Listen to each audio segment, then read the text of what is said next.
ਨਵਾਂ ਜ਼ਮਾਨਾ ਟੀਵੀ ਦੇ ਇਸ ਪ੍ਰੋਗਰਾਮ ਸਿਰਜਣਾ ਦੇ ਅੰਗ ਸੰਗ ਵਿੱਚ ਅਸੀਂ ਇੱਕ ਨਵਾਂ ਐਪੀਸੋਡ ਲੈ ਕੇ ਪਿਆਰੇ ਦਰਸ਼ਕੋ ਤੁਹਾਡੇ ਸਨਮੁਖ ਹਾਂ। ਅਸੀਂ ਇਸ ਪ੍ਰੋਗਰਾਮ ਤਹਿਤ ਪੰਜਾਬੀ ਲੇਖਕਾਂ ਨਾਲ ਤੁਹਾਡੀ ਮੁਲਾਕਾਤ ਕਰਾਉਂਦੇ ਰਹਿੰਦੇ ਹਾਂ। ਉਹਨਾਂ ਦੀ ਰਚਨਾ ਪ੍ਰਕਿਰਿਆ ਬਾਰੇ, ਉਹਨਾਂ ਦੀ ਜ਼ਿੰਦਗੀ ਬਾਰੇ, ਸਮਾਜ ਬਾਰੇ ਵਿਸਥਾਰ ਦੇ ਵਿੱਚ ਤੁਹਾਡੇ ਨਾਲ ਸਾਂਝ ਪਾਉਣ ਦਾ ਯਤਨ ਕਰਦੇ ਹਾਂ। ਅੱਜ ਦੇ ਇਸ ਪ੍ਰਸੰਗ ਵਿੱਚ, ਇਸ ਪ੍ਰੋਗਰਾਮ ਵਿੱਚ ਅਸੀਂ ਜਿਨ੍ਹਾਂ ਨੂੰ ਸੱਦਾ ਦਿੱਤਾ ਹੈ ਉਹ ਸਾਡੇ ਪ੍ਰਵਾਸੀ ਗਲਪਕਾਰ ਨੇ। ਉਹਨਾਂ ਦਾ ਨਾਂ ਬਹੁਤੇ ਲੋਕਾਂ ਨੇ ਸੁਣਿਆ ਹੈ।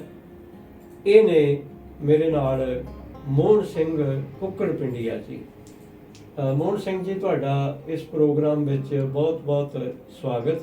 ਜੀ ਆਇਆਂ। ਸਭ ਤੋਂ ਪਹਿਲਾਂ ਮੈਂ ਤੁਹਾਡਾ ਬਹੁਤ ਦਿਲੋਂ ਧੰਨਵਾਦ ਕਰਦਾ ਕਿ ਤੁਸੀਂ ਇਹ ਮਾਣ ਬਖਸ਼ਿਆ ਮੇਰੇ ਵਰਗੇ ਮਾਣੇ ਜਿਹੇ ਬੰਦੇ ਨੂੰ ਕਿ ਆਪਣੇ ਖਾਸ ਕਰ ਨਵਾਂ ਜ਼ਮਾਨਾ ਦੇ ਇਸ ਪ੍ਰੋਗਰਾਮ ਵਿੱਚ ਮੈਨੂੰ ਸੱਦਾ ਦਿੱਤਾ। ਅਤੇ ਕਿਉਂਕਿ ਇਹਦਾ ਪਾਠਕ ਤਾਂ ਮੈਂ ਬਹੁਤ ਸਾਲਾਂ ਤੋਂ ਹੈਗਾ ਅਤੇ ਮੈਂ ਜ਼ਿੰਦਗੀ ਦਾ ਜੋ ਵੀ ਸੱਚ ਲਿਖਿਆ ਜਾਂ ਮੈਂ ਜੋ ਕੁਝ ਵੀ ਸ਼ੁਕਰੀਆ ਜੀ, ਸ਼ੁਕਰੀਆ। ਦੱਸੂਗਾ। ਨਵਾਂ ਜ਼ਮਾਨਾ ਹਮੇਸ਼ਾ, ਚਾਹੇ ਉਹ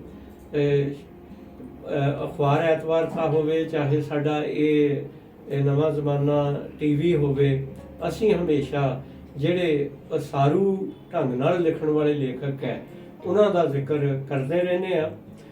ਮੋਹਨ ਸਿੰਘ ਕੁੱਕੜ ਪਿੰਡੀਆ ਜੀ ਨੇ 20 ਨਾਵਲ ਲਿਖੇ ਨੇ, 3 ਇਹਨਾਂ ਦੇ ਕਹਾਣੀ ਸੰਗ੍ਰਹਿ ਨੇ, 2 ਇਹਨਾਂ ਦੀਆਂ ਵਾਰਤਕ ਦੀਆਂ ਪੁਸਤਕਾਂ ਨੇ। ਇਹ 1970 ਤੋਂ ਲਿਖਣਾ ਸ਼ੁਰੂ ਕੀਤਾ ਤੇ ਅੱਜ ਤੱਕ ਲਗਭਗ ਅੱਧੀ ਸਦੀ ਤੋਂ ਉੱਪਰ ਸਮਾਂ ਹੋ ਗਿਆ। ਇਹਨਾਂ ਦੀ ਕਲਮ ਨਿਰੰਤਰ ਜਾਰੀ ਹੈ ਤੇ ਭਵਿੱਖ ਵਿੱਚ ਵੀ ਇਹ ਜਾਰੀ ਰਹੇਗੀ। ਅਸੀਂ ਇਹ ਉਮੀਦ ਨਾਲ ਮੋਹਨ ਸਿੰਘ ਹੋਰਾਂ ਨਾਲ ਅੱਗੇ ਇਹ ਵਾਰਤਾ ਜਿਹੜੀ ਆ ਇਹ ਸ਼ੁਰੂ ਕਰਦੇ ਹਾਂ। ਮੈਂ ਇੱਕ ਸ਼ਬਦ ਵਰਤਿਆ ਸੀਗਾ ਮੋਹਨ ਸਿੰਘ ਜੀ ਕਿ ਪ੍ਰਵਾਸੀ ਪੰਜਾਬੀ ਗਲਪਕਾਰ। ਕੁਝ ਇੱਕ ਪ੍ਰਵਾਸੀ ਲੇਖਕਾਂ ਨੂੰ ਇਸ ਸ਼ਬਦ ਤੇ ਕਈ ਵਾਰ ਇਤਰਾਜ਼ ਹੁੰਦਾ। ਵੈਸੇ ਅਸੀਂ ਇਹ ਸ਼ਬਦ ਉਹਨਾਂ ਲੇਖਕਾਂ ਲਈ ਵਰਤ ਰਹੇ ਹਾਂ ਜਿਹੜੇ ਲੇਖਕ ਪੰਜਾਬੀ ਮੂਲ ਦੇ ਨੇ। ਉਹ ਯੂਰਪ, ਅਮਰੀਕਾ, ਕੈਨੇਡਾ, ਆਸਟ੍ਰੇਲੀਆ ਵਿੱਚ ਰਹਿ ਕੇ ਉਹ ਉਸ ਦ੍ਰਿਸ਼ਟੀ ਤੋਂ ਰਚਨਾ ਕਰ ਰਹੇ ਹੁੰਦੇ ਆ ਜਿਹੜੀ ਦ੍ਰਿਸ਼ਟੀ ਦੇ ਵਿੱਚ ਪੰਜਾਬੀਅਤ ਜਾਂ ਪੰਜਾਬੀ ਸੁਭਾਅ, ਪੰਜਾਬੀ ਸਾਈਕੀ ਬੈਠੀ ਹੁੰਦੀ ਆ। ਇਹਦੇ ਬਾਰੇ ਥੋੜਾ ਜਿਹਾ ਪਹਿਲਾਂ ਦੱਸੋ। ਸਭ ਤੋਂ ਪਹਿਲਾਂ ਤਾਂ ਮੇਰੇ ਸੁਣਨੇ ਵਾਲਿਆਂ ਦਾ ਮੈਂ ਬਹੁਤ ਦਿਲੋਂ ਧੰਨਵਾਦ ਕਰਦਾ। ਮੈਨੂੰ ਲਿਖਣ ਨੂੰ ਬਹੁਤ ਸਾਰਾ ਪਿਆਰ ਮਿਲਿਆ ਤੁਹਾਡਾ। ਬਹੁਤ ਮੇਰੀਆਂ ਰਚਨਾਵਾਂ ਪੜ੍ਹੀਆਂ ਗਈਆਂ ਸਾਰੇ ਵਰਲਡ ਦੇ ਵਿੱਚ ਹੀ, ਉਹਦਾ ਮੈਂ ਅੱਗੇ ਜ਼ਿਕਰ ਕਰੂੰਗਾ। ਅਤੇ ਜਿਹੜਾ ਪ੍ਰਵਾਸੀ ਜਦੋਂ ਨਾ ਤੁਸੀਂ ਕਹਿੰਦੇ ਸਾਨੂੰ, ਹਾਂਜੀ, ਅਸਲ ਵਿੱਚ ਲਿਖਾਰੀ ਦੀ ਜਿਹੜੀ ਰੂਹ ਆ ਉਹਦੀ ਆਪਣੇ ਵਤਨ ਦੀ ਮਿੱਟੀ 'ਚ ਪਈ ਆ। ਹੁਣ ਮੈਂ ਇੱਥੇ ਕੁੱਕੜ ਪਿੰਡਿਆ ਮੇਰਾ, ਮੈਂ ਇੱਥੇ ਆਉਣਾ ਤਾਂ ਮੈਂ ਉੱਥੇ ਬੈਠਾ ਵੀ ਕਦੇ ਇਹ ਪਤਾ ਨਹੀਂ ਕੀ ਖਿੱਚਿਆ ਵੀ ਮੈਂ ਪ੍ਰਦੇਸ਼ ਵਿੱਚ ਹਾਂ। ਮੇਰੀ ਰੂਹ ਨੇ ਕਦੇ ਨਹੀਂ ਮੰਨਿਆ ਕਿ ਉਹ ਮੇਰਾ ਦੇਸ਼ ਆ। ਹਮੇਸ਼ਾ ਜੋ ਕਿ ਪ੍ਰਵਾਸੀ ਜਿਹੜੇ ਸਾਹਿਤਕਾਰ ਹੈ ਨਾ ਉਹਨਾਂ ਨੂੰ ਥੋੜ੍ਹਾ ਜਿਹਾ ਦੁੱਖ ਲੱਗਦਾ ਯਾਰ ਇਹ ਸਾਡੇ 'ਤੇ ਇੱਕ ਲੇਬਲ ਲੱਗ ਗਿਆ ਕਿ ਤੁਸੀਂ ਪ੍ਰਵਾਸੀ ਆ। ਨਹੀਂ, ਅਸੀਂ ਤਾਂ ਸਮਝਾਂਗੇ ਇੱਥੇ ਦੇ ਲੇਖਕਾਂ ਨੂੰ, ਇੱਥੇ ਦੇ ਲੋਕਾਂ ਨੂੰ ਵੀ ਤੁਹਾਡੇ ਨਾਲ ਆ। ਸਾਡੀ ਤਾਂ ਰੂਹ ਹੀ ਇਹਦੇ ਵਿੱਚ ਆ। ਮੇਰੇ ਖਿਆਲ ਵੀ ਥੋੜ੍ਹਾ ਜਿਹਾ ਲਿਖਾਰੀਆਂ ਨੂੰ ਇਸ ਗੱਲ ਦਾ ਦੁੱਖ ਜਿਹਾ ਵੀ ਲੱਗਦਾ ਕਿ ਅਸੀਂ ਪ੍ਰਵਾਸੀ ਨਹੀਂ ਭਾਈ, ਅਸੀਂ ਤਾਂ ਤੁਹਾਡੇ ਤੋਂ ਵੀ ਨੇੜੇ ਆ ਮਿੱਟੀ ਮਿੱਟੀ ਦੇ ਨਾਲ। ਬਿਲਕੁਲ ਤੁਹਾਡੀ ਗੱਲ ਇਹ ਠੀਕ ਹੈ ਕਿ ਤੁਸੀਂ ਆਪਣਾ ਲਿਖਣਾ ਕਦੋਂ ਸ਼ੁਰੂ ਕੀਤਾ ਤੇ ਨਾਲ ਦਾ ਸਵਾਲ ਹੈ ਕਿਉਂ ਸ਼ੁਰੂ ਕੀਤਾ। ਬਿਨਾਂ ਲਿਖਿਆ ਵੀ ਸਰ ਸਕਦਾ। ਬੜੇ ਲੋਕ ਆ ਜਿਹੜੇ ਮਹਿਸੂਸ ਕਰਦੇ ਆ, ਜਿਹੜੀਆਂ ਗੱਲਾਂ ਤੁਸੀਂ ਮਹਿਸੂਸ ਕਰਦੇ ਆ ਉਹ ਵੀ ਕਰਦੇ ਆ, ਉਹ ਬਿਨਾਂ ਲਿਖਿਆ ਵੀ ਸਰ ਜਾਂਦਾ। ਇਹਦੇ ਬਾਰੇ ਮਾੜਾ ਜਿਹਾ ਤੁਸੀਂ। ਮੈਂ 11 ਸਾਲ ਦੀ ਉਮਰ ਵਿੱਚ 1961 ਵਿੱਚ ਇੰਗਲੈਂਡ ਚਲਾ ਗਿਆ। ਅੱਛਾ ਜੀ। ਮੇਰੇ ਸੈਕੰਡ ਵਰਲਡ ਵਾਰ ਵਿੱਚ ਬਰਮਾ ਤੋਂ ਆਏ ਸੀ, ਫਿਰ ਉੱਥੇ ਚਲੇ ਗਿਆ ਮੇਰੀ ਵੱਡੀ ਭੈਣ ਨੂੰ ਲੈ ਕੇ। ਤੇ ਮੈਂ ਇਹ ਸੋਚਦਾ ਕਿ ਕਈ ਵਾਰੀ ਮੈਂ ਸੋਚਦਾ ਮੈਂ ਲਿਖਣ ਕਿਉਂ ਲੱਗ ਗਿਆ। ਮੈਂ ਬਹੁਤ ਗਰੀਬੀ ਦੇਖੀ ਆ। ਮੇਰੀ ਮਾਂ ਦੀ ਜਿਹੜੀ ਜ਼ਿੰਦਗੀ ਸੀ ਬਹੁਤ ਜ਼ਿਆਦਾ ਸੀਰੀਅਸ ਸੀ। ਬਚਪਨ ਮੇਰਾ ਬਹੁਤ ਸੀਰੀਅਸ ਬੀਤਿਆ ਤੇ ਕੁਛ ਮੈਂ ਇਹ ਮਹਿਸੂਸ ਕਰਦਾ ਕਿ ਕੁਦਰਤ ਦਾ ਵੀ ਕੋਈ ਐਸਾ ਦੇਣ ਆ। ਉਹ ਜਿਹੜਾ ਬਚਪਨ ਮੈਂ ਗੁਜ਼ਾਰਿਆ ਉਹ ਮੇਰਾ ਇਸ ਤਰ੍ਹਾਂ ਬੀਤਿਆ ਵੀ ਬਚਪਨ ਤੋਂ ਹੀ ਮੇਰਾ ਮਾਸਟਰ ਸੀ ਮੋਹਨ ਸਿੰਘ ਇੱਥੋਂ ਉਹਨੇ ਮੈਨੂੰ ਕੁਝ ਇਦਾਂ ਦੀ ਲੰਗ ਲਾਤੀ ਕਿ ਮੈਂ ਉਸ ਜ਼ਮਾਨੇ ਦੇ ਵਿੱਚ ਸਰਦਾਰ ਕਰਤਾਰ ਸਿੰਘ ਸਰਾਭੇ ਦੀ ਜ਼ਿੰਦਗੀ, ਭਗਤ ਸਿੰਘ ਦੀ ਲਾਈਫ, ਉਦੋਂ ਸੁਣਾ ਦੀ ਬਾਹਰਲੇ ਦੇਸ਼ਾਂ ਦੇ, ਉਹਨਾਂ ਨੇ ਸਾਨੂੰ ਬੜੇ ਸੋਹਣੇ ਤਰੀਕੇ ਨਾਲ ਇਸ ਤਰ੍ਹਾਂ ਬਹਾਲ ਕੇ ਨਾ ਜਾਣੇ ਥੱਲੇ, ਲਓ ਵੀ ਮੁੰਡੇ ਹੁਣ ਤੁਹਾਨੂੰ ਮੈਂ ਬਸਤੇ ਬੰਦ ਕਰ ਦਿਓ, ਤੁਹਾਨੂੰ ਮੈਂ ਭਗਤ ਸਿੰਘ ਦੀ ਜ਼ਿੰਦਗੀ ਦੱਸਦਾ। ਉਹ ਸਾਡੇ ਮਨਾਂ 'ਚ ਹੀ ਰਚ ਗਈ। ਫਿਰ ਜਦੋਂ ਮੈਂ ਇੰਗਲੈਂਡ ਗਿਆ ਤੇ ਉੱਥੇ ਜਾਂਦਿਆਂ ਨੂੰ ਜਦੋਂ ਪਹਿਲੀ ਮੈਨੂੰ ਗਾਲ ਕੱਢੀ ਗਈ ਗੋਰਿਆਂ ਨੇ, ਯੂ ਫਕਿੰਗ ਬਲੈਕ ਬਾਸਟਰਡ, ਉਹ ਮੈਨੂੰ ਤਾਂ ਉਹਦਾ ਮਤਲਬ ਨਹੀਂ ਸੀ ਪਤਾ। ਪਰ ਫਿਰ ਇਹ ਦਿਮਾਗ 'ਚ ਆਇਆ ਜੀ ਅਸੀਂ ਆਜ਼ਾਦ ਆ, ਇਹ ਸਾਨੂੰ ਗਾਲ ਕਿਉਂ ਕੱਢਦੇ ਆ? ਫਿਰ ਜਿੱਦਾਂ ਸਮਾਂ ਬੀਤਦਾ ਗਿਆ ਇਹ ਲੱਗਾ ਵੀ ਅਜੇ ਸਾਡਾ ਦੇਸ਼ ਆਜ਼ਾਦ ਆ, ਸਾਨੂੰ ਬਾਹਰ ਆਉਣ ਦੀ ਲੋੜ ਹੀ ਕਿਉਂ? ਤੇ ਉੱਥੇ ਮੈਂ 15 ਕੁ ਸਾਲ ਦੀ ਉਮਰ ਤੱਕ ਪੜ੍ਹਿਆ ਸਕੂਲ ਦੇ ਵਿੱਚ।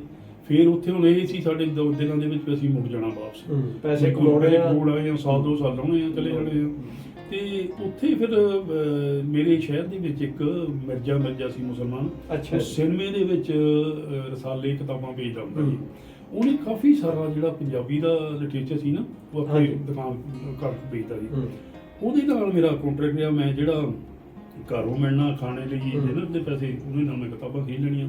ਫਿਰ ਉਹਨੇ ਮੈਨੂੰ ਕਹਿੰਦਾ ਜੀ ਤੁਸੀਂ ਵਟਾ ਕੇ ਲੈ ਜਾ ਕਰੋ। ਉੱਥੇ ਮੈਂ ਜਦੋਂ ਪਹਿਲਾਂ ਤਾਂ ਆਪਣੇ ਗਰੀਬ ਬਾਬਿਆਂ ਦਾ ਇਤਿਹਾਸ, ਆਪਣੇ ਸਰਾਭੇ ਉਹਨਾਂ ਦੀ ਜ਼ਿੰਦਗੀ, ਉਦੋਂ ਸੁਣਨ ਦੀ, ਤੇ ਆਪਣੇ ਨਕਾਬੀਆਂ ਸਾਰੀ ਲਾਈਫ ਪੜ੍ਹੀ। ਜੇ ਉਦੋਂ ਬਾਅਦ ਫਿਰ ਮੇਰਾ ਉੱਥੋਂ ਰਸ਼ੀਆ ਦਾ ਲਿਟਰੇਚਰ ਬਹੁਤ ਪੜ੍ਹਿਆ।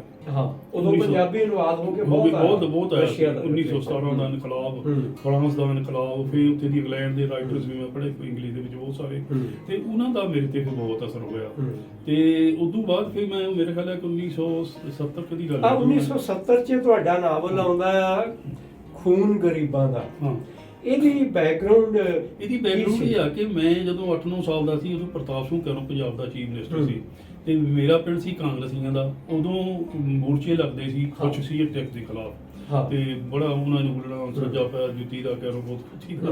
ਤੇ ਉਹ ਫਿਰ ਮੇਰੇ ਤੇ ਬੜਾ ਅਸਰ ਹੋਇਆ।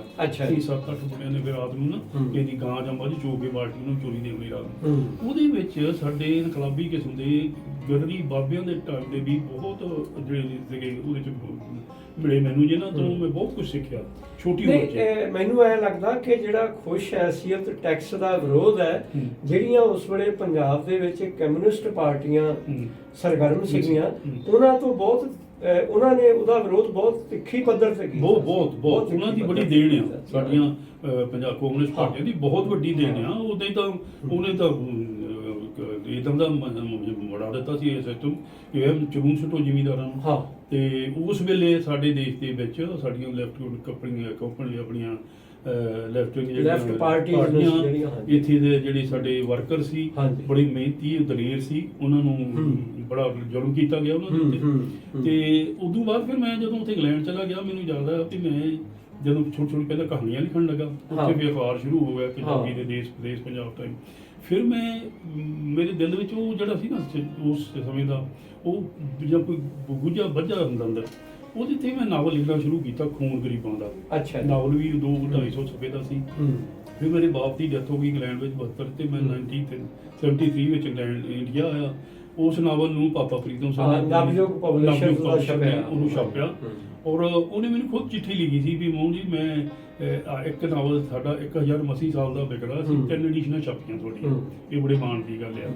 ਤੇ ਉਦੋਂ ਬਾਅਦ ਇੱਕ ਮੈਂ ਇਹ ਮਹਿਸੂਸ ਕਰਦਾ, ਇਹ ਸੋਚ ਤੇ ਦੂਜੀ ਤੰਗੀ ਮੁਸ਼ਕਲਾਂ ਦੁੱਖਾਂ ਵਿੱਚੋਂ ਨਿਕਲਦਿਆਂ ਕੁਝ ਕੁਦਰਤੀ ਵੀ, ਤੇ ਫਿਰ ਮੇਰਾ ਰਾਹ ਹੀ ਹੋ ਗਿਆ। ਉਦੋਂ ਬਾਅਦ ਫਿਰ ਮੈਂ ਖਾਸ ਤੌਰ ਤੇ ਮੈਂ ਲੈਫਟ ਵਿੰਗ ਨੂੰ ਅਪਣਾਇਆ, ਕਿਉਂਕਿ ਦੁਨੀਆ 'ਚ ਜਿਹੜਾ ਜ਼ੁਲਮ ਹੁੰਦਾ ਉਹਦੇ ਖਿਲਾਫ। ਲੈਫਟ ਵਿੰਗ ਦੀ ਗੱਲ ਤੁਸੀਂ ਕਰਦੇ ਹੋ, ਇੰਗਲੈਂਡ ਦੇ ਵਿੱਚ ਕਿਸੇ ਸਮੇਂ ਇੰਡੀਅਨ ਵਰਕਰਸ ਐਸੋਸੀਏਸ਼ਨ ਬਹੁਤ ਸਰਗਰਮ ਸੀ, ਔਰ ਲਗਭਗ ਲੰਡਨ ਵਿੱਚ ਵੀ, ਮਿਡਲੈਂਡ ਵਿੱਚ ਵੀ, ਇਹ ਸਾਰੇ ਪਾਸੇ ਉਹਨਾਂ ਦੀ ਕਾਫੀ ਸਰਗਰਮੀ ਸੀ। ਸਾਡੇ ਸ਼ਹਿਰ ਉਹਨਾਂ ਨਾਲ ਵੀ ਤੁਹਾਡਾ ਵਾਹ ਪਿਆ, ਬਹੁਤ ਵਾਹ ਪਿਆ। ਸਾਡੇ ਸ਼ਹਿਰ ਦੇ ਵਿੱਚ IWA ਦੀ ਘਰ ਦੇ ਵਿੱਚ ਮੀਟਿੰਗ ਕਰਦੇ ਹੁੰਦੇ ਸੀ, ਫਿਰ ਹੁੰਦੇ ਸੀ ਉੱਥੇ ਲਿਟਰੇਚਰ ਬਹੁਤ ਵਧੀਆ ਮਿਲਦਾ ਸੀ ਪੜ੍ਹਨੇ ਦਾ, ਵੀ ਸਾਡੇ ਪੰਜਾਬ 'ਚ ਕੀ ਹੋ ਰਿਹਾ, ਮਤਲਬ ਇੱਥੇ ਜਿਹੜੇ ਸਾਡੇ ਘੋੜ ਕਰਦੇ ਸੀ ਸਾਡੇ ਖਬਰੇ, ਉਹਨਾਂ ਦੀ ਕਿੰਨੀ ਵੱਡੀ ਦੇਣ ਆ, ਇਹ ਇੱਕ ਮਿਸਾਲ ਆ ਸਾਡੇ ਲਈ। ਤੇ ਫਿਰ ਉਸ ਤੋਂ ਬਾਅਦ ਜਦੋਂ ਜਦੋਂ ਨੈਕਸਲਾਈਟ ਮੂਵਮੈਂਟ ਉੱਠੀ ਇੱਥੇ, ਉਹਦਾ ਵੀ ਉੱਥੇ ਮੈਨੂੰ ਸਾਰਾ ਸੁਣਦੇ ਰਹੇ ਆ, ਪੜ੍ਹਦੇ ਰਹੇ ਆ, ਤੇ ਉਹਦੇ ਮੇਰੇ ਤੇ ਅਸਰ ਹੋਇਆ ਵੀ ਇੰਨੀ ਦੁਨੀਆ ਕੁਰਬਾਨ ਹੋ ਰਹੀ ਆ ਕਿ ਉਹ ਚਾਹੁੰਦੇ ਕੀ ਆ, ਉਹ ਇੱਕ ਐਸਾ ਦੇਸ਼ ਚਾਹੁੰਦੇ, ਐਸਾ ਸਿਸਟਮ ਚਾਹੁੰਦੇ ਆ ਜਿਹਦੇ ਵਿੱਚ ਹਰ ਗਰੀਬ ਦੀ ਫਰਿਆਦ ਸੁਣੀ ਜਾਵੇ, ਹਰ ਇੱਕ ਦਾ ਇਨਸਾਫ ਹੋਵੇ। ਤੇ ਉਹ ਤੋਂ ਬਾਅਦ ਫਿਰ ਮੈਂ ਬਾਹਰਲਾ ਲਿਟਰੇਚਰ ਵੀ ਪੜ੍ਹਦਾ ਰਿਹਾ, ਤੇ ਆਈਡੋ ਜਿਹੜਾ ਮੇਰਾ ਬਹੁਤ ਸਫਲ ਤੱਕ ਵੀ ਬਾਹਰ ਰਿਹਾ ਹੈਗਾ, ਤੇ ਉਹਨੇ ਮੇਰੀ ਬੜੀ ਦੇਣ ਆ, ਮੈਂ ਸਮਝਦਾ ਕਿ ਮੈਨੂੰ ਉੱਥੇ ਦਾ ਵੀ ਲਿਟਰੇਚਰ ਮਿਲਦਾ ਰਿਹਾ। ਤੇ ਉਸ ਤੋਂ ਬਾਅਦ ਮੈਂ ਫਿਰ ਜਿਹੜੀ ਵੀ ਨਾਵਲ ਲਿਖੇ ਆ, ਜਿਸ ਤਰ੍ਹਾਂ ਗੁਲਾਮੀ ਨਾਵਲ ਲਿਖਿਆ ਮੈਂ। ਇਹ ਤੁਸੀਂ ਨਾ ਇਹ ਜ਼ਿਕਰ ਕੀਤਾ ਕਿ ਇੱਕ ਇਦਾਂ ਦਾ ਖਿੱਤਾ, ਇਦਾਂ ਦਾ ਥਾਂ ਹੋਵੇ। ਮੈਨੂੰ ਯਾਦ ਆ ਰਿਹਾ ਕਿ ਜੇ ਆਪਾਂ ਸ਼ਹੀਦ ਆਜ਼ਮ ਸਰਦਾਰ ਭਗਤ ਸਿੰਘ ਹੋਰਾਂ ਦੀਆਂ ਲਿਖਤਾਂ ਪੜ੍ਹੀਏ, ਉਹ ਜਿਸ ਤਰ੍ਹਾਂ ਦਾ ਆਜ਼ਾਦ ਹੋਏ ਮੁਲਕ ਨੂੰ ਦੇਖਣਾ ਚਾਹੁੰਦੇ ਸੀ, ਉਹ ਆਜ਼ਾਦ ਮੁਲਕ ਉਹ ਦੇਖਣ ਨੂੰ ਮਿਲਿਆ ਨਹੀਂ। ਕਿ ਜਿਹੜੀ ਉਹ ਮੂਵਮੈਂਟ ਸੀ, ਉਸ ਮੂਵਮੈਂਟ ਨੇ ਵੀ ਕਿਤੇ ਨਾ ਕਿਤੇ ਪਿਛੋਕੜ ਦੇ ਵਿੱਚ ਇਹ ਸੋਚ ਪਈ ਸੀ ਕਿ ਜੋ ਸ਼ਹੀਦ ਆਜ਼ਮ ਦਾ ਸੁਪਨਾ ਹੈ, ਸੁਪਨਿਆਂ ਦਾ ਦੇਸ਼ ਹੈ, ਅਸੀਂ ਉਹ ਬਣਾਉਣਾ ਚਾਹੁੰਦੇ ਹਾਂ ਜਿਹਦੇ 'ਚ ਸਮਾਜਿਕ ਬਰਾਬਰੀ ਵੀ ਹੋਵੇ, ਆਰਥਿਕ ਬਰਾਬਰੀ ਵੀ ਹੋਵੇ, ਧਾਰਮਿਕ ਬਰਾਬਰੀ ਵੀ ਹੋਵੇ, ਫਿਰਕਾ ਪ੍ਰਸਤੀ ਨਾ ਹੋਵੇ। ਉਹਨਾਂ ਦਾ ਸੁਪਨਾ ਪੂਰਾ ਨਹੀਂ ਹੋਇਆ। ਅਸਲ ਵਿੱਚ ਦੇਖੋ, ਜਿਹੜੀ ਇੰਨੇ 19 ਸਾਲ ਦਾ ਕਿ ਕਰਤਾਰ ਸਿੰਘ ਸਰਾਭਾ ਕੁਰਬਾਨ ਹੋ ਜਾਂਦਾ, ਉਹਨੂੰ ਸਿਰਫ ਉੱਥੇ ਸਾਨ ਫਰਾਂਸਿਸਕੋ ਕੁੜੀ ਇੱਕ ਪੁੱਛਦੀ ਆ, ਤੇਰੇ ਦੇਸ਼ ਦਾ ਝੰਡਾ ਕਿਹੜਾ? ਉਹ ਉਂਗਲੀ ਕਰਦਾ ਵੀ ਉਹ ਮੇਰੇ ਦੇਸ਼ ਦਾ ਝੰਡਾ ਆ, ਜਿਹੜਾ ਬ੍ਰਿਟਿਸ਼ ਦਾ। ਉਹ ਕੁੜੀ ਕਹਿੰਦੀ ਨਹੀਂ, ਤੇਰੇ ਦੇਸ਼ ਦਾ ਝੰਡਾ ਹੀ ਨਹੀਂ, ਤੇਰੇ ਦੇਸ਼ ਦਾ ਝੰਡਾ ਇੱਥੇ ਹੈ ਹੀ ਨਹੀਂ। ਹੁਣ ਦੇਖੋ, ਉਹ 100 ਖੇਤ ਦਾ ਮਾਲਕ ਸੀ, ਉਹਦਾ ਦਾਦਾ, ਤੇ ਉਹ ਪੜ੍ਹਨ ਗਿਆ ਸੀ ਉੱਥੇ, ਉਹਦੇ ਦਿਲ ਨੂੰ ਇੰਨੀ ਸੱਟ ਲੱਗੀ 18 ਸਾਲ ਦੇ ਬੱਚੇ ਨੂੰ ਵੀ ਅਸੀਂ ਉਦੋਂ ਹੁਣ ਉੱਠਾਂਗੇ ਜਦੋਂ ਆਪਣੇ ਦੇਸ਼ ਦਾ ਝੰਡਾ ਬਣਾਵਾਂਗੇ। ਅੱਜ ਉਹੀ ਝੰਡਾ ਦੇਸ਼ ਵਕਤ ਯਾਦਗਾਰ ਦੇ ਬਾਹਰ ਲਗਾਇਆ, ਉਹਨਾਂ ਨੇ ਬਣਾਇਆ ਸੀ। ਉਹਨਾਂ ਦੇ ਸੁਪਨੇ ਹੋਰ ਸੀ, ਕੋਈ ਜਾਤ ਪਾਤ ਨਾ ਹੋਵੇ, ਕੋਈ ਧਰਮ ਦੀ ਲੜਾਈ ਨਾ ਹੋਵੇ। ਇੱਕ ਤੁਸੀਂ ਨਾਵਲ ਦਾ ਮੈਂ ਜ਼ਿਕਰ ਕਰਨਾ ਚਾਹੂੰਗਾ, ਮੋਹਨ ਸਿੰਘ ਜੀ, ਇੱਥੇ ਤਾਰੀਖ ਗਵਾਹੀ ਦੇਵੇਗੀ, ਉਹਦੀ ਬੈਕਗ੍ਰਾਉਂਡ ਉਸ ਨਾਵਲ ਦੀ ਕੀ ਹੈ? ਉਹਦੀ ਨਾਵਲ ਉਸ ਟਾਈਮ ਦੇ ਵਿੱਚ ਪੰਜਾਬੀ 'ਚ 2-3 ਨਾਵਲ ਛਪੇ ਨੈਕਸਲਾਈਟ ਮੂਵਮੈਂਟ ਤੇ। ਤੇ ਇੱਕ ਮੈਂ ਇੱਥੇ ਕਹਿਣਾ ਵੀ ਜਸਵੰਤ ਸਿੰਘ ਕਮਲ ਹੋਣਾ ਦਾ ਲਹੂ ਦੀ ਲੋ ਸੀਗਾ, ਤੇ ਮੈਂ ਉਹਨਾਂ ਦਾ ਬਹੁਤ ਸਤਿਕਾਰ ਕਰਦਾ। ਮੈਂ ਇਹ ਮਹਿਸੂਸ ਕਰਦਾ ਕਿ ਉਹਨਾਂ ਦੀ ਮਹਾਨ ਰਚਨਾ ਪਤਾ ਨਹੀਂ ਸਦੀਆਂ ਬਾਅਦ ਕਦੋਂ ਰਚੀ ਜਾਊਗੀ। ਉਹ ਰੂਸੀ ਬਾਹਰਲੇ ਸਾਹਿਤ ਦੇ ਮੁਕਾਬਲਾ ਕਰਦੀ ਹੈ, ਔਰ ਮੈਂ ਉਹਨਾਂ ਦੀ ਉਂਗਲੀ ਫੜ ਕੇ ਲਿਖਣਾ ਸਿੱਖਿਆ ਆ। ਤੇ ਜਿਹੜੀ ਹੈਗੀ ਆ ਹਾਲਤ ਉੱਥੇ ਦੀ ਆਪਣੇ ਦੇਸ਼ ਦੀ, ਉਹ ਤਾਂ ਫਿਰ ਮੈਂ ਉਦੋਂ ਲਿਖਿਆ ਸੀ ਨਕਸਲਾਈਟ ਮੂਵਮੈਂਟ ਤੇ, ਜਿਹੜੀ 69 ਵਿੱਚ ਉੱਠੀ, ਵੀ ਸਾਡੇ ਪੁੱਤ ਕੁਰਬਾਨ ਹੋ ਰਹੇ ਆ, ਲੋਕ ਚਾਹੁੰਦੇ ਬਦਲ ਹੋਵੇ। ਇੰਨੀਆਂ ਵੱਡੀਆਂ ਕੁਰਬਾਨੀਆਂ ਦੇ ਕੇ ਵੀ ਉੱਥੇ ਕੀ ਹੋ ਰਿਹਾ? ਕਿਉਂਕਿ ਸਾਡੇ ਦੇਸ਼ ਵਿੱਚ ਕੋਈ ਐਸਾ ਸਿਸਟਮ ਹੁੰਦਾ, ਐਸਾ ਰਾਜ ਹੁੰਦਾ। ਸਾਨੂੰ ਤਾਂ ਦੱਸਿਆ ਗਿਆ ਜੀ ਡੈਮੋਕ੍ਰੇਸੀ ਆ, ਗਰੀਬੀ ਤਾਂ ਵਿਚਾਰੀ ਦੀ ਫਰਿਆਦ ਨਹੀਂ ਸੁਣੀ ਜਾਂਦੀ। ਤੇ ਡੈਮੋਕ੍ਰੇਸੀ ਕਾਹਦੀ ਆ? ਇਹ ਤਾਂ ਇੱਕ ਅਮੀਰਾਂ ਦਾ ਦੇਸ਼ ਹੈ, ਅਮੀਰਾਂ ਦਾ ਰਾਜ ਆ, ਅਮੀਰ ਲਈ ਕਾਨੂੰਨ ਆ, ਗਰੀਬ ਲਈ ਕੋਈ ਕਾਨੂੰਨ ਨਹੀਂ।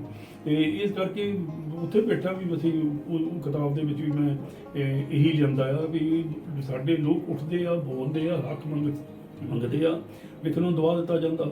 ਇਹ ਨਹੀਂ ਕਿ ਚੁੱਪ ਆ ਸਾਡੇ ਲੋਕ, ਨਹੀਂ, ਸਾਡੇ ਜਦੋਜਹਿਦ ਕਰਦੇ ਆ ਕਮਿਊਨਿਸਟ ਪਾਰਟੀਆਂ ਨੇ, ਸਾਡੇ ਕਾਮਰੇਡਾਂ ਨੇ, ਬਹੁਤ ਉਹਨਾਂ ਦੀ ਦੇਣ ਹੈਗੀ। ਤੇ ਉਹ ਹੈਗਾ ਨਕਸਲਵਾਦੀ ਮੂਵਮੈਂਟ ਦੇ ਉੱਤੇ ਲਿਖਿਆ। ਉਹਦਾ ਮਤਲਬ ਇਹ ਬਣਦਾ ਵੀ ਤਰੀਕ ਜੇ ਉਹ ਫੇਲ ਵੀ ਹੋ ਗਈ ਤੇ ਤਰੀਕ ਗਵਾਹੀ ਜ਼ਰੂਰ ਦਊਗੀ ਵੀ ਅਸੀਂ ਆਏ ਸੀ, ਅਸੀਂ ਆਹ ਚਾਹੁੰਦੇ ਸੀ। ਨਹੀਂ, ਇਤਿਹਾਸ ਜਿਹੜਾ ਆ ਉਹਨੂੰ ਕੋਈ ਮਿਟਾ ਨਹੀਂ ਸਕਦਾ। ਜੇ ਕਿਤੇ ਵਕਤੀ ਤੌਰ ਤੇ ਯਤਨ ਜਿੱਦਾਂ ਦੇ ਹੁੰਦੇ ਵੀ ਹੈ, ਤੇ ਲੰਬਾ ਸਮਾਂ ਤੁਸੀਂ ਇਤਿਹਾਸ ਦੀਆਂ ਉਹਨਾਂ ਘਟਨਾਵਾਂ ਨੂੰ ਮਿਟਾ ਨਹੀਂ ਸਕਦੇ। ਉਹ ਚਾਹੇ ਭਗਤ ਸਿੰਘ ਉਹਦੇ ਸਾਥੀਆਂ ਦੀ ਸ਼ਹਾਦਤ ਹੋਵੇ, ਚਾਹੇ ਬਾਅਦ ਵਾਲੇ ਜਿਹੜੇ ਪੰਜਾਬੀ ਯੋਧੇ ਉਹਨਾਂ ਦੀ ਸ਼ਹਾਦਤ ਹੋਵੇ। ਇੱਕ ਤੁਹਾਡਾ ਨਾਵਲ ਗੁਲਾਮੀ, ਜਿਹਦਾ ਅੰਗਰੇਜ਼ੀ 'ਚ ਅਨੁਵਾਦ ਸਲੇਵਰੀ ਵੀ ਹੋਇਆ, ਉਹ ਜਿੱਥੋਂ ਤੱਕ ਮੈਨੂੰ ਯਾਦ ਹੈ, ਇਹ ਜਿਹੜੀ ਉਹ ਆਇਰਿਸ਼ ਉਹਨਾਂ ਦੀ ਇੱਕ ਮੂਵਮੈਂਟ ਸੀ, ਅੰਗਰੇਜ਼ੀ ਹਕੂਮਤ ਤੋਂ ਇਸ ਗਲਬੇ ਤੋਂ ਬਾਹਰ ਨਿਕਲਣ ਦੀ, ਇਹਦਾ ਆ, ਇਹਦੇ ਬਾਰੇ ਵੀ ਥੋੜਾ ਜਿਹਾ ਜ਼ਿਕਰ ਕਰਨਾ ਚਾਹੂੰਗੇ। ਜਿਹੜਾ ਆਇਰਲੈਂਡ ਆ ਨਾ, ਇਹ 6 ਜ਼ਿਲ੍ਹੇ 13 ਜ਼ਿਲ੍ਹੇ ਵੱਖਰੇ ਆ ਸੀ, ਤੇ 6 ਸੀਗੇ ਬ੍ਰਿਟਿਸ਼ ਦੇ ਅੰਡਰ। ਉਹ ਲੋਕ ਕਹਿੰਦੇ ਸੀ ਵੀ ਸਾਡੇ ਨਾਲ ਬੇਇਨਸਾਫੀ ਹੋ ਰਹੀ ਆ, ਤੇ ਅਸੀਂ ਆਪਣੀ ਵੱਖਰੀ ਆਜ਼ਾਦੀ ਚਾਹੁੰਦੇ ਆ। ਉਹਨਾਂ ਨੂੰ ਬੜੀਆਂ ਉਹਦੇ ਵਿੱਚ ਕੁਰਬਾਨੀਆਂ ਦਿੱਤੀਆਂ। ਉਹਦੇ ਵਿੱਚ ਬੌਬੀ ਸੈਂਡਸ ਵਰਗੇ ਮੁੰਡੇ ਸਾਡੇ ਭਗਤ ਸਿੰਘ ਨਾਲ ਬਰਾਬਰ ਆ, ਉਹਨਾਂ ਵਿਚਾਰਿਆਂ ਨੇ 3-4 ਮਹੀਨੇ ਭੁੱਖ ਹੜਤਾਲ ਕਰਕੇ ਮਰ ਗਏ, ਕੁਰਬਾਨ ਹੋ ਗਏ। ਤੇ ਉਹਦਾ ਮੇਰੇ ਤੇ ਬਹੁਤ ਅਸਰ ਸੀਗਾ। ਮੈਨੂੰ ਮੈਂ ਵੀ ਆਇਰਲੈਂਡ ਗਿਆ 3-4 ਵਾਰੀ, ਤੇ ਉੱਥੇ ਮੈਨੂੰ ਇਦਾਂ ਲੱਗਾ ਵੀ ਜਿੱਦਾਂ ਸਾਡੇ ਗਦਰੀ ਬਾਬੇ ਲੜਦੇ ਸੀ, ਇਸੇ ਤਰ੍ਹਾਂ ਦੇ ਇਹ ਲੋਕ ਆ। ਉੱਥੇ ਮੈਨੂੰ ਮਿਲੇ ਕਾਮਰੇਡ ਉਹਨਾਂ ਦੇ, ਤੇ ਉਹਨਾਂ ਨੂੰ ਫਿਰ ਜਦੋਂ ਮੈਂ ਲਿਟਰੇਚਰ ਬਹੁਤ ਪੜ੍ਹਿਆ, ਰਿਪਬਲਿਕਨ ਨਿਊਜ਼ ਹੁੰਦਾ ਸੀ, ਤੇ ਮੇਰਾ ਦਿਲ ਕੀਤਾ ਜਦੋਂ ਬੋਬੀ ਸੈਂਡ ਦੀ ਅਰਥੀ ਚੁੱਕ ਕੇ ਲਗੇ ਨਾ, ਨਿੱਕਾ ਜਿਹਾ ਉਹਦਾ ਬੱਚਾ ਮੂਹਰੇ ਤੁਰਿਆ ਜਾਂਦਾ, ਅੱਛਾ ਵੀ ਇਹ ਅਸੀਂ ਦੁਨੀਆ ਭਰ ਦੇ ਵਿੱਚ ਕਿਤੇ ਵੀ ਬੈਠੇ ਹੋਈਏ, ਜਿਹੜੇ ਸੱਚ ਲਈ ਲੜ ਰਹੇ ਆ, ਅਸੀਂ ਉਹਨਾਂ ਲਈ ਕੁਝ ਨਾ ਕੁਝ ਉਹਨਾਂ ਦੀ ਯਾਦ ਜ਼ਰੂਰ ਕਰੀਏ। ਫਿਰ ਮੈਂ ਉਹ ਸਲੇਵਰੀ ਨਾਵਲ, ਗੁਲਾਮੀ ਨਾਵਲ ਲਿਖਿਆ। ਪਹਿਲਾਂ ਤੁਹਾਨੂੰ ਪੰਜਾਬੀ ਵਿੱਚ ਟ੍ਰਾਂਸਲੇਟ ਕੀਤਾ, ਪੰਜਾਬੀ ਸੀਗਾ, ਪੰਜਾਬੀ 'ਚ ਲਿਖਿਆ ਉਹ ਛਪਿਆ ਦਿੱਲੀ ਤੋਂ। ਫਿਰ ਉਹਨੂੰ ਮੈਂ ਚਾਹੁੰਦਾ ਸੀ ਕਿ ਮੈਨੂੰ ਜਿਹੜੇ ਉੱਥੇ ਦੇ ਕਾਮਰੇਡ ਆਇਰਲੈਂਡ ਦੇ ਸੀ, ਉਹ ਕਹਿੰਦੇ ਇਹਨੂੰ ਇੰਗਲਿਸ਼ 'ਚ ਕਰਾਓ। ਤੇ ਫਿਰ ਜਦੋਂ ਮੈਂ ਇੰਗਲਿਸ਼ ਦੇ ਵਿੱਚ ਉਹਨੂੰ ਕਰਾਉਣ ਲੱਗਾ ਤਾਂ ਉਹਦਾ ਖਰਚਾ ਬਹੁਤ ਹੋਣਾ ਸੀ। ਫਿਰ ਮੇਰੀ ਵਾਈਫ ਕਹਿੰਦੇ ਵੀ ਇੱਕ ਦਿਨ ਕੋਈ 500 ਪੌਂਡ ਖਰਚ ਹੋਣਾ। ਉਹ ਕਹਿੰਦੇ ਵੀ ਦੂਜੇ ਦਿਨ ਦੱਸ ਦੇ ਬੈਠੇ ਦੇਖੇ, ਕਹਿੰਦੇ ਵੀ ਆ ਲਓ 500 ਪੌਂਡ। ਮੈਂ ਕਿਹਾ ਤੂੰ ਇਹ ਕਿੱਥੋਂ ਲਿਆਂਦਾ? ਕਹਿੰਦੀ ਵੀ ਮੈਂ ਆਪਣੀ ਬੇਟੀ ਲਈ ਜਮ੍ਹਾਂ ਕਰਦੀ ਸੀ, ਇਹਦੇ ਵਿਆਹ ਲਈ, ਤੇ ਅਜੇ ਤੇ ਇਹਦਾ ਵਿਆਹ ਬੜੀ ਦੇਰ ਨੂੰ ਕਰਨਾ, ਤੁਸੀਂ ਇਹਦੇ ਨਾਲ ਇਹ ਹੋਰ ਜਮ੍ਹਾਂ ਕਰ ਲਾਂਗੇ। ਉਹ ਉਸ ਜਨਾਨੀ ਦੀ ਬਹੁਤ ਵੱਡੀ ਮੇਰੇ ਸਾਥੀ ਦੀ ਦੇਣ ਆ ਉਹਦੇ ਵਿੱਚ। ਤੇ ਉਹ ਫਿਰ ਮੈਂ ਟ੍ਰਾਂਸਲੇਸ਼ਨ ਕਰਾਇਆ, ਤੇ ਜੋਗਿੰਦਰ ਸ਼ਮਸ਼ੇਰ ਹੋਣੀ ਸੀਗੇ ਉੱਥੇ, ਜੋਗਿੰਦਰ ਸ਼ਮਸ਼ੇਰ, ਉਹਨਾਂ ਨੇ ਕਰਵਾ ਕੇ ਦਿੱਤਾ। ਫਿਰ ਉਹ ਅਸੀਂ ਇੰਗਲਿਸ਼ ਦੇ ਵਿੱਚ ਉਹਨੂੰ ਪਹਿਲਾਂ ਤਾਂ ਇੰਡੀਆ ਚੋਂ ਕਾਪੀ 1000 ਕਾਪੀ ਅਸੀਂ ਸੋਧਲ ਕੀਤੀ, ਛਪਾ ਕੇ ਉੱਥੇ ਛਪ ਨਹੀਂ ਸਕਦੀ। ਉਹਦਾ ਨਾਮ ਅੰਗਰੇਜ਼ੀ 'ਚ ਸੀ ਸਲੇਵਰੀ। ਅੱਜ ਤੱਕ ਮੇਰਾ ਖਿਆਲ ਹੈ ਕਿ ਉਸ ਨਾਵਲ ਦੇ 15-20 ਐਡੀਸ਼ਨ ਕਰ ਚੁੱਕੇ, ਪੰਜਾਬੀ 'ਚ ਵੀ, ਇੰਗਲਿਸ਼ 'ਚ ਵੀ। ਹੁਣ ਤੁਸੀਂ ਇਹ ਇੰਟਰਨੈਟ ਤੇ ਮੇਰਾ ਨਾਮ ਪਾਓ ਤਾਂ ਉਹ ਸਾਰੀ ਦੁਨੀਆ 'ਚ ਪਤਾ ਲੱਗ ਜਾਂਦਾ ਕਿਹੜੇ ਦੇਸ਼ ਵਿੱਚ ਕਿੰਨੇ ਦੀ ਕਿਤਾਬ ਵਿਕਦੀ ਆ, ਆਇਰਲੈਂਡ, ਅਮਰੀਕਾ, ਸਾਰੇ ਆਸਟ੍ਰੇਲੀਆ ਜਿਹੜੇ ਆ। ਤੇ ਉਹ ਜਦੋਂ ਫਿਰ ਹੁਣ ਉਹਨਾਂ ਦਾ ਰੀਮੇਟ ਹੋ ਗਿਆ ਆਜ਼ਾਦੀ ਦਾ, ਫਿਰ ਉਹਨਾਂ ਨੇ ਮੈਨੂੰ ਉੱਥੇ ਸੱਦਿਆ। ਅੱਛਾ ਜੀ। ਕੋਈ ਕਾਮਰੇਡਾਂ ਨੇ ਇੰਨਾ ਸਤਿਕਾਰ, ਜਦੋਂ ਉਹਨਾਂ ਦਾ ਸਮਝੌਤਾ ਬ੍ਰਿਟਿਸ਼ ਗਵਰਨਮੈਂਟ ਨਾਲ ਉਹਨਾਂ ਨੇ ਇੰਨਾ ਮਾਣ ਕੀਤਾ। ਉਹ ਕਹਿੰਦੇ ਜਦ ਅਸੀਂ ਕੋਈ ਸੋਚ ਵੀ ਨਹੀਂ ਸਕਦੇ ਕਿ ਕੋਈ ਇੰਨੀ ਜੰਗ ਉਮਰ ਦਾ ਮੁੰਡਾ ਬਾਹਰਲੇ ਕਿਸੇ ਦੇਸ਼ ਦਾ ਸਾਡੇ ਇਨਕਲਾਬ ਦੇ ਉੱਤੇ ਕਿਤਾਬ ਲਿਖੂਗਾ। ਪਰ ਬਹੁਤ ਘੱਟ ਕਿਤਾਬਾਂ ਰਿਪਬਲਿਕਨ ਨਿਊਜ਼ ਦੇ ਵਿੱਚ ਉਹਦੇ ਰੇਡੀਓ ਲਿਖੀਆਂ ਗਈਆਂ। ਉਹ ਮੈਂ ਸਮਝਦਾ ਮੇਰੇ ਲਈ, ਮੇਰੇ ਪੰਜਾਬੀਆਂ ਲਈ, ਮੇਰੇ ਲਿਖਾਰੀ ਭਰਾਵਾਂ ਲਈ, ਕਾਮਰੇਡਾਂ ਲਈ ਬਹੁਤ ਵੱਡੀ ਦੇਣ ਆ। ਤੇ ਉਹ ਸਾਰਿਆਂ ਦੀ ਇੱਕ ਮਾਣ ਵਾਲੀ ਗੱਲ ਆ। ਤੇ ਦੂਜਾ ਉਹਦੇ ਵਿੱਚ ਜਦੋਂ ਉੱਥੇ ਉਹ ਪੜ੍ਹਦੇ ਆ, ਉਹਨਾਂ ਦੇ ਬਾਹਰ ਮੇਰਾ ਨਾਂ ਤੇ ਫੋਟੋ ਲਿਖ ਕੇ ਲਾਈ ਆ, ਤੇ ਮੇਰੇ ਪਿੰਡ ਦਾ ਨਾਮ ਆਉਂਦਾ ਮੇਰੇ ਲਿਖਣ ਦੇ ਨਾਲ ਹੀ, ਕੁੱਕੜ ਪਿੰਡ। ਤੇ ਉਹ ਫਿਰ ਮੈਨੂੰ ਬੜੀ ਖੁਸ਼ੀ ਹੁੰਦੀ ਵੀ ਜਦ ਸਾਡਾ ਕਿੱਥੇ ਪਿੰਡ ਨੂੰ ਕੋਈ ਜਾਣਨਾ ਸੀ, ਕਹਿੰਦੇ ਉਹ ਨਾਂ ਚਲਾ ਗਿਆ। ਤੇ ਇੱਕ ਜ਼ਿਕਰ ਮੈਂ ਇੱਥੇ ਜ਼ਰੂਰ ਕਰੂੰਗਾ ਵੀ ਕਈ ਮੈਨੂੰ ਹੱਸ ਕੇ ਪੁੱਛ ਲੈਂਦੇ, ਯਾਰ ਥੋੜਾ ਇਹ ਲਿਖਾਰੀ ਤਾਂ ਆਪਣਾ ਨਾਂ ਕੋਈ ਰੱਖਦੇ ਫੁੱਲ, ਕੋਈ ਕੁਛ ਤੁਸੀਂ ਇਹ ਕੁੱਕੜ ਪਿੰਡੀਆ ਕਿੱਥੋਂ ਲੈ ਲਿਆ? ਉਹ ਜਿਨ੍ਹਾਂ ਦਿਨਾਂ 'ਚ ਅਸੀਂ ਇੰਗਲੈਂਡ ਗਏ ਨਾ, ਤਾਂ ਉੱਥੇ ਸਾਡੇ ਬਹੁਤ ਥੋੜੇ ਲੋਕ ਸੀ, ਜੇ ਇੱਕ ਦੂਜੇ ਨੂੰ ਜਾਣਦੇ ਸੀ, ਕਿਹੜਾ ਜੀ ਉਹ ਫਲਾਣਾ ਸਿੰਘ ਜੰਡਿਆਲੀ ਆ, ਸਾਡੇ ਪਾਪਾ ਜੀ ਸਾਡੇ ਅਵਤਾਰ ਜੰਡਿਆਲ ਵੀ, ਹਾਲਾਂਕਿ ਜੇ ਉਹ ਗੋਤ ਲਿਖਦਾ ਨਾਲ ਤਾਂ ਜੋੜ ਸੀ। ਤੇ ਉਹਨਾਂ ਨੇ ਫਿਰ ਉਹ ਸਾਡੇ ਪਾਪਾ ਜੀ ਨੂੰ ਸਾਦੇ ਹੁੰਦੇ ਕਰਤਾਰ ਸਿੰਘ ਕੁੱਕੜ ਪਿੰਡੀਆ। ਉਹਦੇ ਤੋਂ ਵੀ ਮੈਨੂੰ ਨਾਂ ਚੰਗਾ ਲੱਗਾ। ਮੈਂ ਕਿਹਾ ਇਹਦੇ ਨਾਲ ਇੱਕ ਤਾਂ ਮੇਰੇ ਪਿੰਡ ਦਾ ਨਾਂ ਜੁੜ ਗਿਆ, ਦੂਜਾ ਵੀ ਮੇਰੇ ਲਈ ਮਾਣ ਵਾਲੀ ਗੱਲ ਆ। ਅੱਜ ਹੁਣ ਵਰਲਡ ਦੇ ਵਿੱਚ ਜਦੋਂ ਉਹ ਕਿਤਾਬ ਉੱਥੇ ਅਮਰੀਕਾ 'ਚ ਲੱਗ ਚੁੱਕੀ ਆ, ਯੂਨੀਵਰਸਿਟੀ 'ਚ ਲੱਗ ਚੁੱਕੀ ਆ, ਬਾਹਰਲੇ ਮੁਲਕ ਵਿੱਚ ਪੜ੍ਹੀ ਜਾਂਦੀ, ਉਹ ਜੋ ਪੜ੍ਹਿਆ ਦਾ ਮੋਹਨ ਸਿੰਘ ਕੁੱਕੜ ਪਿੰਡੀਆ, ਮੇਰੇ ਪਿੰਡ ਦਾ ਨਾਂ ਜਿਹੜਾ ਉਹ ਉੱਥੇ ਵਰਲਡ ਵਿੱਚ ਪਹੁੰਚ ਗਿਆ। ਮੇਰੇ ਲਈ ਉਹ ਮਾਣ ਦੀ ਗੱਲ ਆ। ਔਰ ਬਹੁਤ ਸਾਰੇ ਲੇਖਕਾਂ ਨੇ ਬਹੁਤ ਮਾਣ ਦਿੱਤਾ, ਪੜ੍ਹਨ ਵਾਲਿਆਂ ਨੇ ਮਾਣ ਦਿੱਤਾ। ਵੈਸੇ ਵੀ ਇਹ ਹੁੰਦਾ ਕਿ ਜਿਹੜਾ ਇਦਾਂ ਦਾ ਇਤਿਹਾਸਕ ਕਾਲ ਕ੍ਰਮ ਨੂੰ ਬਿਆਨਣ ਵਾਲਾ ਨਾਵਲ ਹੋਵੇ, ਰਚਨਾ ਹੋਵੇ, ਉਹ ਕਦੇ ਵੀ ਮਤਲਬ ਨਾ ਆਊਟ ਆਫ ਫੈਸ਼ਨ ਜਾਂ ਆਊਟਡੇਟਡ ਨਹੀਂ ਹੁੰਦਾ। ਉਹ ਹਮੇਸ਼ਾ ਉਹਦਾ ਇਹ ਰਹਿੰਦਾ ਹੈ। ਤੁਹਾਡੀ ਜਿਹੜੀ ਸਵੈ ਜੀਵਨੀ ਹੈ, ਮੇਰੀ ਅਧੂਰੀ ਕਹਾਣੀ, ਇਹ ਅਧੂਰੀ ਸ਼ਬਦ ਕਿਉਂ ਵਰਤਿਆ ਤੁਸੀਂ ਵਿੱਚ? ਇਹ ਹੋਇਆ ਕਿ ਮੇਰਾ ਜਿਹੜਾ ਮੈਰਿਜ ਸੀ ਬਹੁਤ ਯੰਗ ਏਜ ਵਿੱਚ ਹੋ ਗਿਆ। ਤੇ ਮੇਰੀ ਵਾਈਫ ਇੱਥੋਂ ਇੰਡੀਆ ਤੋਂ ਗਏ ਸੀਗੇ, ਪੰਜਾਬ ਤੋਂ। ਤੇ ਜਿਸ ਦਿਨ ਉਹ ਗਏ ਮੇਰਾ 18ਵਾਂ ਜਨਮ ਦਿਨ ਸੀ। 18 ਸਾਲ ਦੀ ਉਮਰ 'ਚ ਵਿਆਹ ਹੋ ਗਿਆ। ਪਹਿਲੀ ਵਾਰ ਦੇਖਿਆ ਉਹਨੂੰ ਆਪਣੇ ਜਨਮ ਦਿਨ ਤੇ। ਤੇ ਫਿਰ ਮੇਰੇ 20 ਸਾਲ ਸਾਡੇ ਜ਼ਿੰਦਗੀ ਦੇ ਪਤਾ ਨਹੀਂ ਲੱਗਾ ਕਿੱਦਾਂ ਨਿਕਲ ਗਏ। ਤੇ 3 ਬੱਚੇ ਹੋ ਗਏ। ਤੇ ਉਹ ਮੇਰੇ ਸਪੋਰਟਿਵ ਬਹੁਤ ਸੀਗੇ ਲਿਖਣ ਵਿੱਚ। ਉਹਨਾਂ ਨੂੰ ਆਹੋ, ਜਿਵੇਂ ਤੁਸੀਂ ਪਹਿਲਾਂ ਜ਼ਿਕਰ ਕੀਤਾ ਕਿ ਜੇ ਕਿਤੇ ਪੈਸੇ ਦੀ ਸਮੱਸਿਆ ਆਈ ਤੇ ਉਹਨਾਂ ਨੇ 500 ਪਾਉਂਡ ਉਸ ਵੇਲੇ ਅਰੇਂਜ ਕਰਤਾ। ਤੇ ਉਹਨਾਂ ਨੂੰ ਬਹੁਤ ਮਾਣ ਸੀ ਮੇਰੇ ਤੇ। ਤੇ ਇੱਕ ਜ਼ਿੰਦਗੀ ਦੇ ਵਿੱਚ ਮੈਂ ਕਹਿੰਦਾ ਇਦਾਂ ਦਾ ਸਾਥੀ ਮਿਲ ਨਹੀਂ ਸਕਦਾ। ਮੇਰੇ ਪੈਰਾਂ ਦੇ ਜਿੱਥੇ ਰੱਖਿਆ ਉਹਦੇ ਵਿੱਚ ਹੀ ਮੇਰੇ ਨਾਲ ਤੁਰੇ। ਤੇ ਇਹ ਮੇਰੀ ਜਿਹੜੇ 20 ਸਾਲ ਸੀ ਤੇ ਅਚਾਨਕ ਉਹ 16 ਸਤੰਬਰ 1988 ਨੂੰ ਚਲੇ ਗਏ। ਤੇ ਉਹ ਮੈਨੂੰ ਜ਼ਿੰਦਗੀ ਭਰ ਦਾ ਇੱਕ ਬਹੁਤ ਵੱਡਾ ਜਿਹੜਾ ਤਖਾਂਤ ਘਾਟਾ ਰਹਿ ਗਿਆ। ਤੇ ਉਹਦੇ 'ਚ ਮੇਰੀ ਕਹਾਣੀ ਜ਼ਿੰਦਗੀ ਦੀ ਅਧੂਰੀ ਰਹਿ ਗਈ। ਅੱਛਾ, ਇਸ ਕਰਕੇ ਅਧੂਰੀ ਰਹਿ ਗਈ ਕਿਉਂਕਿ ਮੇਰੇ ਬੱਚਿਆਂ ਦੇ ਵੀ ਬਾਅਦ ਵਿਆਹ ਹੋਏ। ਤੇ ਉਹ ਜਿਹੜੀ ਉੱਥੇ ਰੁਕ ਗਈ ਜਿਹੜੀ ਅਧੂਰੀ ਕਹਾਣੀ ਮੇਰੀ। ਉਹ ਨਾਵਲ ਜਿਹੜੀ ਮੇਰੀ ਸਵੈ ਜੀਵਨੀ ਹੈ, ਮੈਂ ਉਹ 3 ਮਾਰਚ 1968 ਤੋਂ ਲੈ ਕੇ ਤੇ ਉਹਨਾਂ ਦੇ 16 ਸਤੰਬਰ 1988 ਤੱਕ ਉੱਥੇ ਪੂਰਾ ਕਰ ਦਿੱਤਾ ਮੇਰੀ ਸਵੈ ਜੀਵਨੀ ਆ। ਤੇ ਉਹਦੇ ਵਿੱਚ ਮੈਂ ਇਹ ਦੱਸਣ ਦੀ ਕੋਸ਼ਿਸ਼ ਕੀਤੀ ਆ ਵੀ ਜਿਹੜੀ ਦੁੱਖ ਮੁਸੀਬਤਾਂ ਮੈਂ ਦੇਖਿਆ ਉਸ ਦਾ ਪੜ੍ਹ ਕੇ ਕੋਈ ਇਹਨਾਂ ਨੂੰ ਨਾ ਹਿੰਮਤ ਮਿਲੇ। ਅਸਲੀ ਕਾਰਨ ਸਵੈ ਜੀਵਨੀ ਦਾ ਇਹ ਹੁੰਦਾ ਕਿ ਵੀ ਤੁਸੀਂ ਸਵੈ ਜੀਵਨੀ 'ਚ ਨਾ ਅਰਮੋਨ ਸਿੰਘ ਜੀ ਹੋਰ ਵੀ ਦੇਖੀਦਾ ਕਿ ਬਹੁਤੀ ਵਾਰੀ ਨਾ ਲੇਖਕ ਹੈ ਜਿਹੜਾ ਉਹ ਕੁਝ ਗੱਲਾਂ ਲੁਕੋ ਲੈਂਦਾ, ਕੁਝ ਇੱਕ ਨੂੰ ਵਧਾ ਚੜਾ ਕੇ ਦੱਸਦਾ। ਮੈਨੂੰ ਇਹ ਮੈਂ ਗੱਲ ਤੁਹਾਡੇ ਨਾਲ ਤਦ ਕਰ ਰਿਹਾ ਕਿ ਆਪਣੇ ਬਹੁਤ ਵੱਡੇ ਲੇਖਕ ਹੋਏ ਆ ਸੰਤ ਸਿੰਘ ਸੇਖੋਂ, ਉਹਨਾਂ ਦੀਆਂ 2 ਭਾਗਾਂ 'ਚ ਛਪੀ ਜਿਹੜੀ ਜੀਵਨੀ ਹੈ ਮੇਰਾ ਜੀਵਨ ਪੰਧ, ਉਹ ਜਦੋਂ ਮੈਂ ਪੜ੍ਹਦਾ ਸੀ, ਕਿਉਂਕਿ ਸਾਡੇ ਸਮਿਆਂ ਦੇ ਉਹ ਵੱਡੇ ਆਲੋਚਕ ਸੀ, ਵੱਡੇ ਨਾਟਕਕਾਰ ਸੀ, ਵੱਡੇ ਸਿਆਣੇ ਆਦਮੀ ਸੀਗੇ।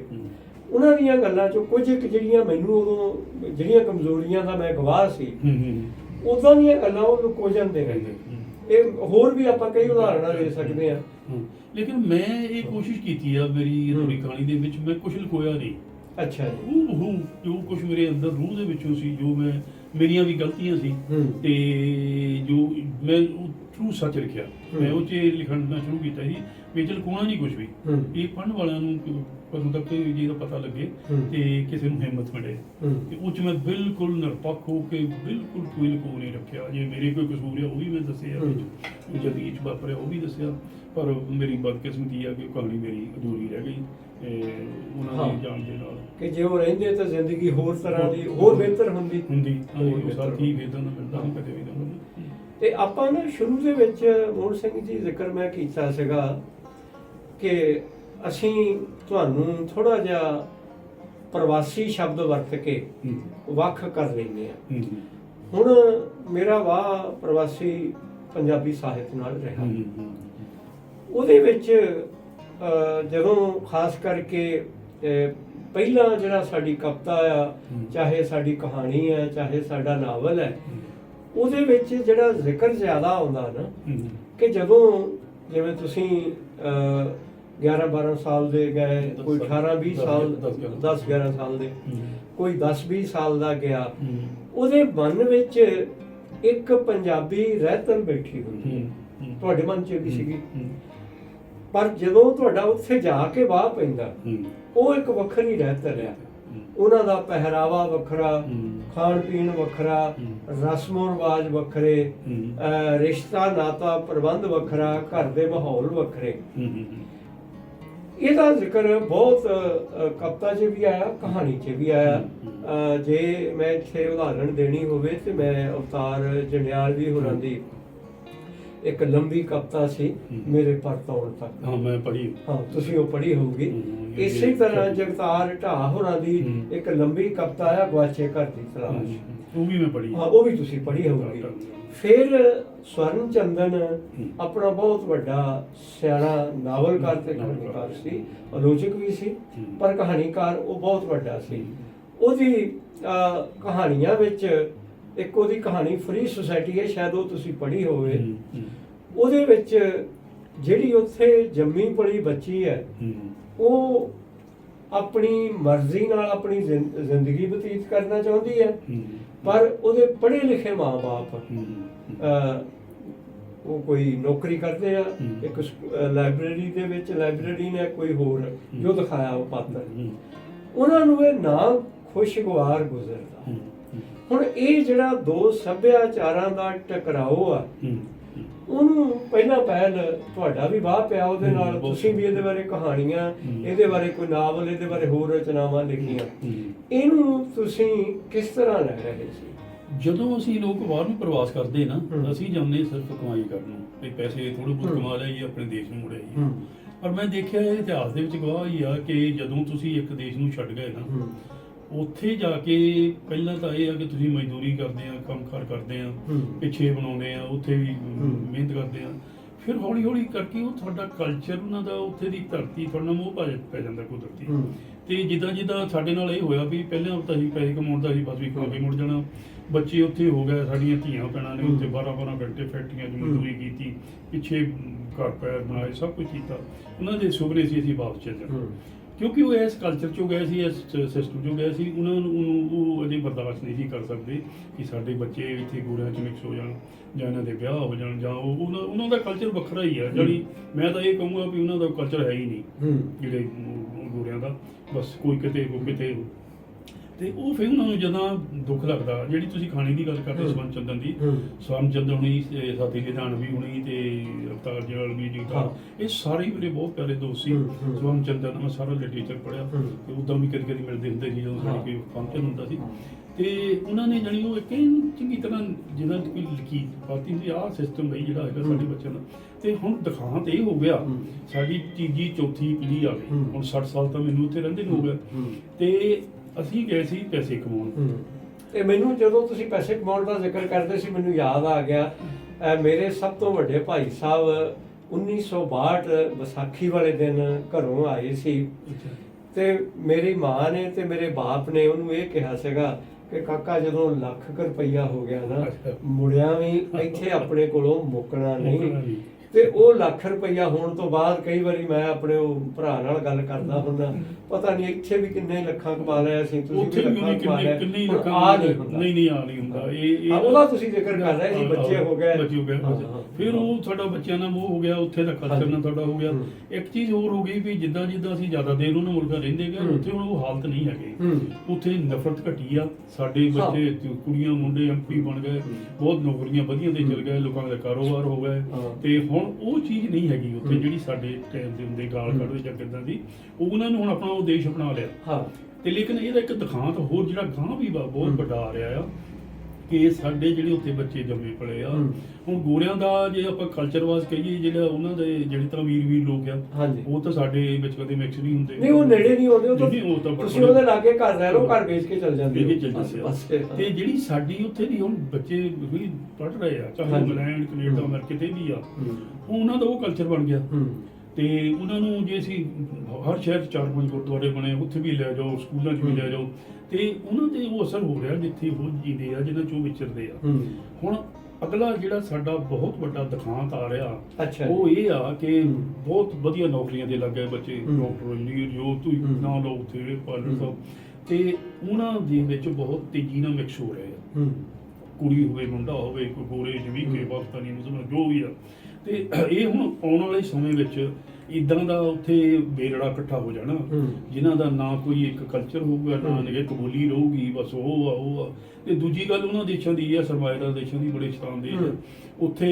ਜਾਣੀ ਜੇ ਆਪਾਂ ਹੁਣ ਇੱਥੇ ਕੋ ਆਪਾਂ ਦੁੱਖ ਸੁੱਖ ਵੀ ਕੱਢਦੇ ਆ, ਜਨਾਨੀ ਆਦਮੀ ਵੀ, ਤੇ ਉਹਨਾਂ 'ਚ ਇਹ ਹੈ ਨਹੀਂ। ਉਹਨੀ ਜੇ ਮਾੜੀ ਜੀ ਗੱਲ ਤੇ ਚੁੱਕੋ ਝੋਲਾ, ਚਲੋ ਜੀ ਡੋਜ਼ ਦੇ ਦਿਓ, ਇਹਨਾਂ ਦੇ ਬੋਲ ਕੋਈ ਕਿਹਾ ਅੱਜ ਤੁਸੀਂ ਨਹੀਂ ਰਹਿ ਸਕਦੇ, ਕੋਈ ਨਹੀਂ, 2-2 3 ਉਹਨਾਂ ਨੇ ਵਿਆਹ ਵੀ ਕਰਾਉਣ ਦੀ ਹੁਣ ਉਹਨਾਂ ਨੂੰ ਲੋੜ ਨਹੀਂ, ਉਹਨਾਂ ਦੇ ਪਾਰਟਨਰ ਵਾਂਗੂ ਰਹੀ ਜਾਂਦੇ ਆ। ਲਿਵਿੰਗ ਰਿਲੇਸ਼ਨਸ਼ਿਪ ਹੁਣ ਤਾਂ ਖੈਰ ਇੱਥੇ ਹਿੰਦੁਸਤਾਨ 'ਚ ਵੀ ਲਿਵਿੰਗ ਰਿਲੇਸ਼ਨਸ਼ਿਪ ਇੱਥੇ ਵੱਡੇ ਮੈਟਰੋਪੋਲੀਟਨ ਸ਼ਹਿਰ ਉਹਨਾਂ 'ਚ ਚੱਲ ਰਿਹਾ, ਇੱਥੇ ਆਪਣੇ ਹੁੰਦੇ ਆ, ਸਾਨੂੰ ਮਹਿਸੂਸ ਨਹੀਂ ਹੁੰਦਾ, ਤੇ ਉੱਥੇ ਵੀ ਜ਼ਿਆਦਾ ਮਹਿਸੂਸ ਹੁੰਦਾ। ਤੇ ਉਹ ਸਾਡਾ ਦਿਖਾਂਤ ਆ ਰਿਹਾ ਸਾਡਾ ਆਉਣ ਵਾਲੇ ਫਿਊਚਰ ਦੇ ਵਿੱਚ।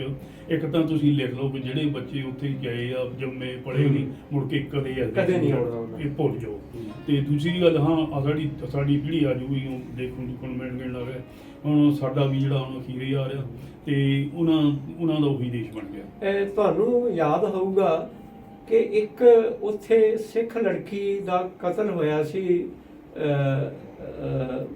1965 ਦੀ ਗੱਲ ਹੈ, 1965 ਦੇ ਨੇੜੇ ਤੇੜੇ ਦੀ ਗੱਲ ਹੈ, ਮੈਨੂੰ ਪਤਾ, ਸਾਊਥ ਹਾਲ 'ਚ ਹੋਇਆ ਸੀ।